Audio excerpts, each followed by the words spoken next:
Hello. आज हम लोग डिस्कस करते हैं रेफ्रिजरेशन साइकिल के बारे में कि रेफ्रिजरेशन साइकिल एयर कंडीशनिंग में कैसे वर्क करता है और रेफ्रिजरेशन साइकिल है क्या। बहुत से लोग रेफ्रिजरेशन साइकिल के बारे में जानते नहीं हैं और एयर कंडीशनिंग का काम शुरू कर देते हैं या रेफ्रिजरेशन का काम शुरू कर देते हैं और उसकी वजह से बहुत सारे हादसा पेश आते हैं। तो सबसे बेसिक चीज़ ये है कि आप रेफ्रिजरेशन साइकिल सीखें कि रेफ्रिजरेशन साइकिल में सबसे पहले बेसिक्स क्या क्या हैं, बेसिक कंपोनेंट कौन कौन से हैं, उसका जानना बहुत ज़रूरी है। इसमें मेन पार्ट जो होता है, जैसे सबसे पहले कंप्रेसर, दूसरा कंडेंसर, तीसरा है एक्सपेंशन डिवाइस और चौथा है आपका इवोपरेटर। ये जो कंप्रेसर, जैसे हर चीज़ का जो नाम है उसी से उस आइडेंटिफाई हो जाता है कि उसका काम क्या है, काम के हिसाब से ही उसका नाम है।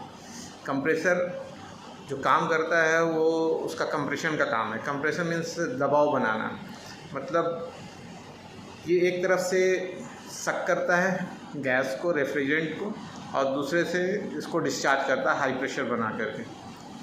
और उसके बाद कंडेंसर में जाकर के ये कंडेंस होता है, जहाँ high pressure vapour, high temperature vapour को ये कन्वर्ट करता है लिक्विड में, कंडेंसेशन होता है इसका, प्रेशर माइनर ड्रॉप होता है, फिर ये एक्सपेंशन डिवाइस में जाता है।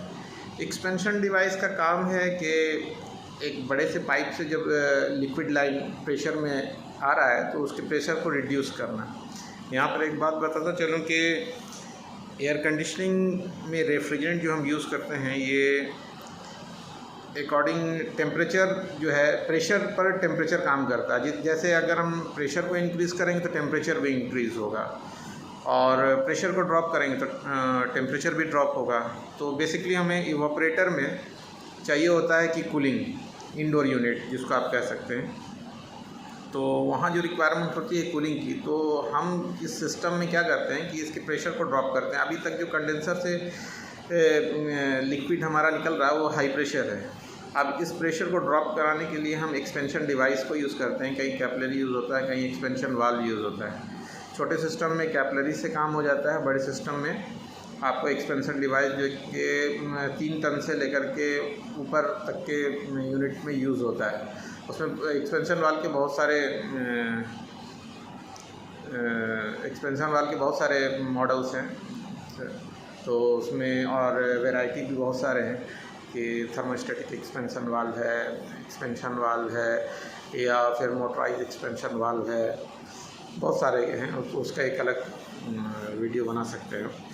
लेकिन जो हमें इंडोर यूनिट में कूलिंग चाहिए होता है वो एक्सपेंशन डिवाइस से ही हम रेगुलेट करते हैं। तो एक्सपेंशन डिवाइस क्या है, यहाँ पर हम प्रेशर को ड्रॉप करते हैं। बेसिकली प्रेशर को ड्रॉप करने के लिए जहाँ पर हम एक मोटे से पाइप से, या हाफ का पाइप हो या क्वार्टर का पाइप हो, उससे अगर प्रेशर जा रहा है तो वहाँ पर हम उसके पासिंग को एकदम कम कर देते हैं। तो पासिंग को कम करने से क्या होता है, उसका प्रेशर एकदम कम हो जाता है, और उसके बाद जब उसका इंट्रेंस से लेकर के एग्ज़िट वाला जो पॉइंट होता है वहाँ पर अचानक से उसको बहुत बड़ा स्पेस मिल जाता है जहाँ के प्रेशर बहुत ज़्यादा ड्रॉप हो जाता है। क्योंकि एक मोटे से पाइप से पास हो रहा था हाई प्रेशर लिक्विड, उस लिक्विड को हमने एक पतले से पाइप में क्रॉस कराया। पतले से पाइप से क्रॉस कराने के बाद क्या होता है कि जब इवोपरेटर यूनिट एक बड़ा यूनिट है, वहाँ पर अचानक से उसको ज़्यादा स्पेस मिल जाता है, तो प्रेशर ऑटोमेटिकली ड्रॉप हो जाता है कि इतना लिक्विड अब थोड़े से जगह से पास हो रहा था और उसको बहुत बड़ा जगह मिल गया।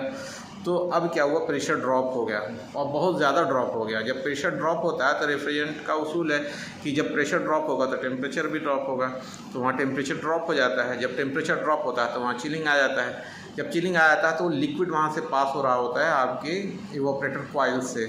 तो जैसे ही गर्म हवा के कांटेक्ट में वो लिक्विड आता है तो लिक्विड जो है वो लो टेम्परेचर पर वेपराइज होना शुरू होता है। जब वो वेपराइज होता है तो हवा जो है उससे कांटेक्ट में आकर के ठंडी हो जाती है, और जो गैस जो है लिक्विड फॉर्म में था वो वेपर फॉर्म में कन्वर्ट होकर के वो फिर से कंप्रेसर की तरफ वापस होता है। कंप्रेसर उसे सक करता है।